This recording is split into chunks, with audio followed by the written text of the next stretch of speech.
Okay, I was a man kwa basho nkoso ereba POG Media so. I was a mbonra ensemu. NDC Deputy Director of Election Dr. Rashid Tanku ede ensembi ababe tuja about Ablekuma North Constituency just say Electoral Commission just say yabekwa akoye rerun of elections on the 11th. Dr. Rashid Tanku say omo babe insert omo cameras no ewo Ablekuma North Constituency no mo de agrabe sa 19 seats no ewo Ablekuma North na we na Electoral Commission Mami Mensah na NPP penny asama Mensah ka kire NPP for ne say ono no on to me rely on omo fake scan sheet na just say omo de buy no ntino omo nkonkope baby entina kra na sisi ano ono no oba be ye bibia legit na achese Ablekuma North Constituency no omo anya kwan de declare ntino ono nya afe na oba be yes political bia sisi ade maame no o say or fair to Ghanaians. Abusuya ntino Electoral Commission say on rely on NPP fake scan sheet no na sisi ano omo kwa akoye de koye rerun na chese bibia akoso mama yanko na yanko nkoti ensema Dr. Rashid Tanku ede etuja madam ase. Our North Matter is the Deputy Director of IT and Elections for the NDC. Rashid Tanku Computer is also the acting CEO of GIFEC. He's joining us on Zoom right now. Good evening to you. Thank you for joining us. You understand you are in the United States attending to official business, but thank you for stepping out to talk to us tonight. I mean, this development from the Electoral Commission, or the communication from the Electoral Commission, that 19 of the polling stations out of the 37 that you wanted a rerun of the elections, does it come to you as some refreshing news, or you were still expecting that the 37 polling stations should have been rerun as you had earlier hoped? Alfred, yes, let me say good evening over there in Ghana to your cherished viewers and listeners as well. This is good news for democracy.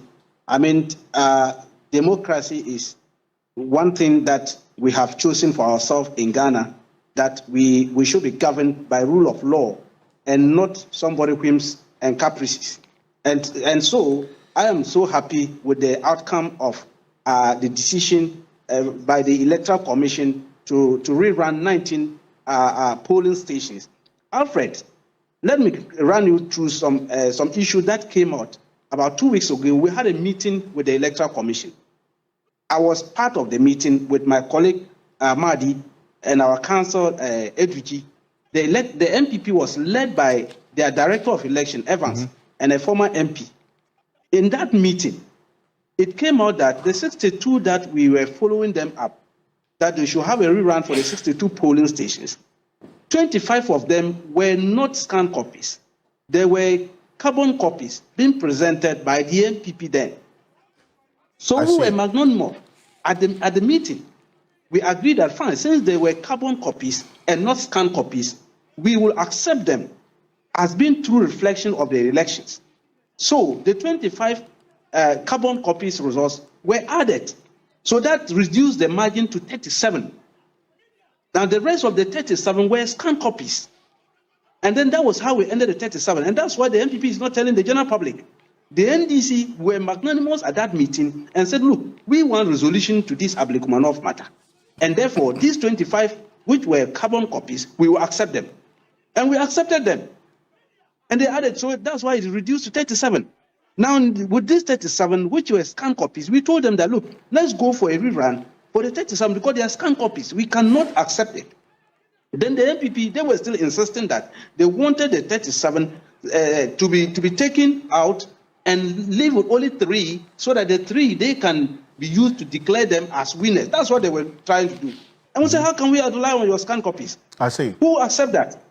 And then so the Electoral Commission with the two parties involved, that is the NDC and NPP, we all agreed that, look, this is the position we have presented to you. Go into conclave. Right. You are the commissioners.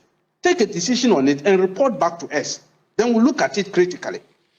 Then before that, we realized that Dr. Bosman Asari was in Parliament reporting and talking about the issue when they hadn't gotten back to us. So we knew that whatever Dr. Bosman Asari was telling Parliament was not the true reflection of what transpired at the IPAC meeting that we held. I see. And he sat through it. If you say it wasn't a true reflection, he had indicated, in fact, he was asked a direct question as to whether a rerun of the elections in these contested polling stations is one that is going to be considered or is an option for the Electoral Commission at all. And he ruled that out 2 weeks ago, that the rerun was not an option. And 2 weeks on, we're hearing this position by the Electoral Commission. What could have changed? What could have changed? That is, Alfred, that is where we as a political party, the NDC, we are surprised at the 10th of event when he went to Parliament and made such statement. Because that was not a true reflection of what happened at the IPAC meeting. In fact, we're all there. In fact, Madam Jean Mensah herself presided over the meeting. And where we accepted the 25 to be taken away from the 62 and reduce it to 37.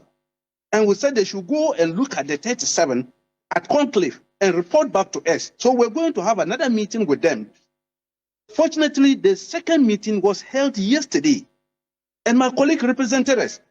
So when the meeting was held, it came out that out of the 37 that were still contesting, 18 of them, their presiding officers came and authenticated the 18 scan copies and said, yes, it was true reflection. They actually had the results at their polling stations.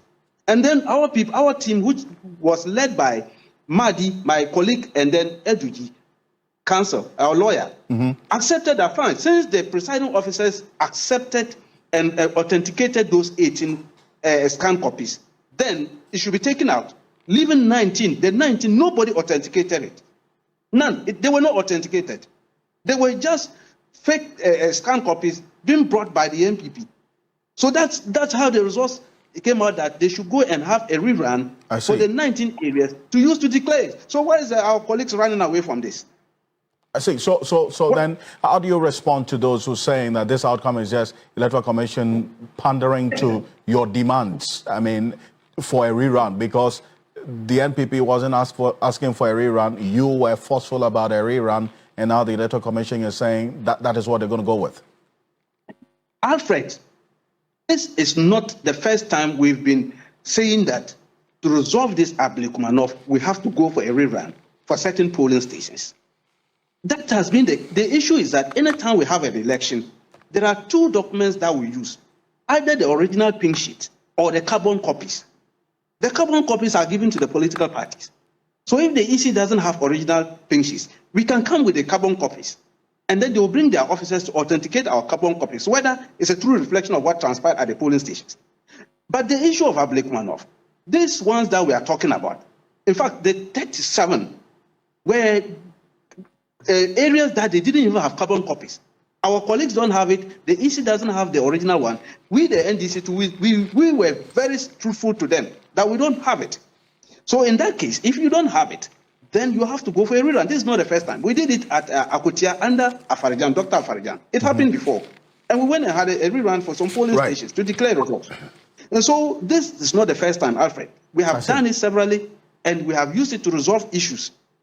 Well, quickly before I let you go, already we've been to the constituency and engaging with some of your members. They say that the 19 polling stations, majority of them are described as strongholds of the NPP. And this constituency, mind you, has been won by the NPP comfortably over the years. It's a seat that the NPP has held since it was created. And so you've got a job on your hands, is it not? Because we understand there's some disagreement as well between the chairman of the party in the constituency and Irabuna Obin as we speak, your candidate. True? Alfred, we are ready for the election come 11th. We are ready as a political party. As we speak now, I can tell you, we are already in a drive here in the constituency. Our team is already in the constituency as we speak now, doing the preparation work for next week elections. I'll be joining them pretty soon. We are going all out to make sure that the 19 polling stations. We want to win all the 19 polling stations. His Excellency John Dramani Mahama has done extremely well for the short period we have been in office. Extremely well. Okay. And Ghanaians will definitely vote for us. And so we are going to activate our new body cameras for the 19 polling stations. We are not going to relent. We will make sure that Madam Robna Open is elected as our MP for that constituency, and she will take her seat in Parliament after Friday. I'm assuring you, next Friday. We are moving into it. We are not leaving any stone unturned. Okay. The party leadership, everybody is going to put hands on deck to make sure that we win the seat. And that's in the next 11 days. In fact, 9 days is a date to watch. It is July 11. This is the dates that has been communicated by the Electoral Commission for the rerun of these elections in the 19 polling stations. Rashid Tanko Computer, thank you for joining us. I'm grateful. I'm grateful. Thank you. Is the acting CEO of GIFEC and the Deputy Director in IT for Elections for the NDC, joining us from the United States on this matter. And this is your Election Command Center. So stay with us every step of the way as we build up strongly into the 19th of this particular, in fact, this is the 11th of July, these 19 polling stations where this rerun will take place. This is how voting has been in terms of the representation in the Ablekuma North constituency. Take a look at this. From the year 2000 up until 2020, the NPP has won this constituency comfortably, and the NDC doesn't come close. From 62.9% of the valid vote cast in the year 2000 up until 64.2% of the valid vote cast in 2020. Now, Musa Dankwa, who is the Executive Director of Global Info Analytics, indicates that they put Ablekuma North in the same bracket as the likes of Dom Kwabenya constituency, where they were expecting a historic flip because the NDC had never won that constituency. But then again, they projected that there was going to be a flip on this one. As to how things will play out on the 11th of July in these 19 polling stations, we will bring it to you here on your Election Command Center. But coming up next here on Ghana Tonight, we go straight into the matters of the 24-hour economy. That's coming up next, because earlier today there was a launch of the 24-hour economy adored by government. More jobs, increased productivity, and export of products from Ghana. It's a major clarion call, and some incentives as well announced for businesses that would hook on to this 24-hour economy policy by this administration. But the president, John Dramani Mahama, earlier today indicated that the 24-hour economy agenda is about unleashing productivity and expanding opportunities for growth, focusing on the quest to create more jobs, increase export, and reduce export, that's the imports as well. And the president at the launch of the flagship program affirmed the pivotal role that the Volta Lake, for instance, will play in all of this. Take a look. We export raw materials and we import refined finished products. We ship cocoa, gold, timber, and oil abroad, only to repurchase them as chocolates, jewelry, furniture, and fuel at a far greater cost. This model does not serve our people. It has never served our people. It generates foreign jobs, it fuels foreign economies, and funds foreign healthcare and education systems.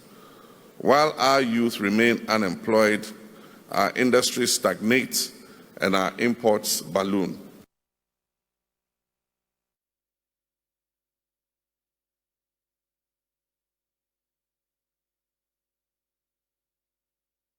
Oh, that's the president, John Dramani Mahama, that this is a flagship program, and in fact, the focal point of the party's campaign going into election 2024, the 24-hour economy. And it was first marketed with a time slot, the 3 shifts. But as the policy evolved, we saw a lot more detail being put out by Gosi Tano, who's been charged with that responsibility since the inception of this administration, to figure out and also flesh out the details, the policy of this particular 24-hour economy.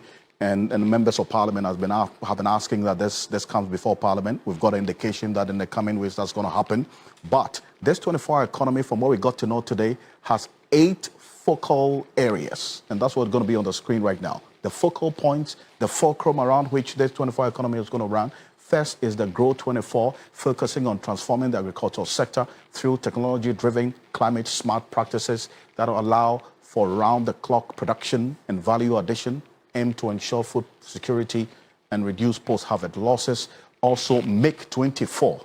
Under this pillar, from what we got to know earlier today, the NDC government will prioritize industrialization and manufacturing, promoting 24-hour operations in factories and so on, as we've seen in the processing zones. And this is key, and rightly so, because we've seen continuously over time, questions have been raised about the manufacturing base of the economy.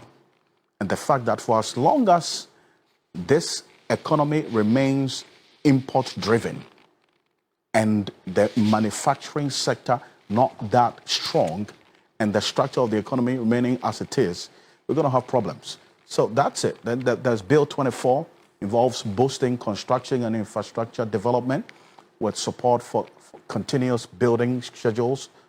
Also, there's Show 24, centered on the creative arts, tourism, and entertainment sectors. The pillar will support 24-hour cultural and commercial activities, positioning Ghana as a hub for global tourism.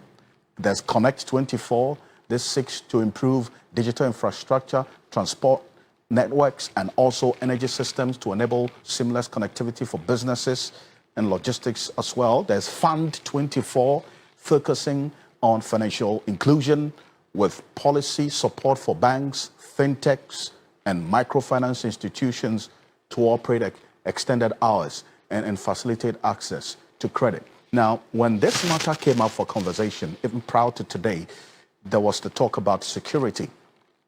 And so you heard continuously the administration assure these banks and financial institutions that will take advantage of the 24-hour policy that there's going to be maximum protection for them if they're going to operate extended hours as well. The banking sector in itself is one that we're going to focus on in the coming days as to how they have developed, in fact, and come out of the impact of the financial sector cleanup, and then also the DDEP as well, that eroded a number of them, their capital, as we saw.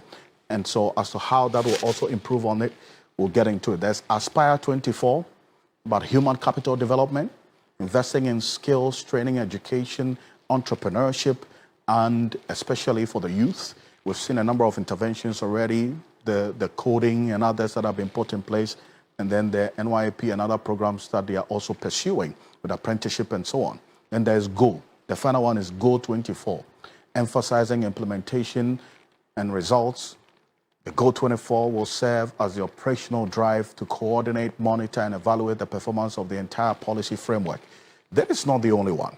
And the likes of Dr. Theo Champon, who has been interrogating this particular document, the 24-hour policy document, is going to be joining us shortly on Zoom. And we here on Ghana Tonight have also been perusing this document to understand how the implementation, especially, which is key, is going to be like, because we've had fine print policies. The problem has always been the implementation. And this is what we got to find out in terms of the cost and other matters that have come up. When it comes to the specific incentives for businesses that would sign up to the 24-hour policy, this is the first one. No import duties for renewable energy infrastructure. If you're importing anything that has to be renewable energy, you will not pay import duties. You will not pay import duties on raw materials and industrial logistics, infrastructure, manufacturing equipment. There's targeted VAT exemptions as well. Then the caption there is targeted. So that explains the context that these VAT exemptions will be applying. And then there is the no corporate tax on strategic agri-production. That is specific on vegetables, cereals and grains, oil seeds, roots and tubers, and animal protein, sugars. And then also there's going to be regular trade expos. And that brings up a question as to how all of this fits into specific venues for these trade expos. Because the last time we visited the Ghana Trade Fair International Trade Fair Center, it was demolished, okay? And so questions have been raised as to where we can have all of these trade expos, which is part of the 24 policy and the incentive. There's long-term interest on loans through development bank. That's a major one. Okay, I was winning and some so our political highway. So I had Dr. Rashid Tanko and I just say it's in or this and some to just say Omobe Gabi a Ablekuma North Constituency seat no area free NPP in some NPP for crown GDB ample any almost side. But I must some of Japan Cocotis and some way at my and don't forget to click on the notification bell so that be any update be able to drop piano on so on sa a bit to me aka. But I must say.